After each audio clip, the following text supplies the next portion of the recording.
गूढतत्त्वाय गीतगोत्राय धीमहि गूढगुल्फाय गन्धमत्ताय गोजयप्रदाय धीमहि गुणातीताय गुणाधीशाय गुणप्रविष्टाय धीमहि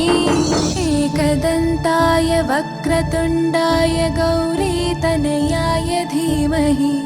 गजेशानाय भालचन्द्राय श्रीगणेशाय धीमहि एकदन्ताय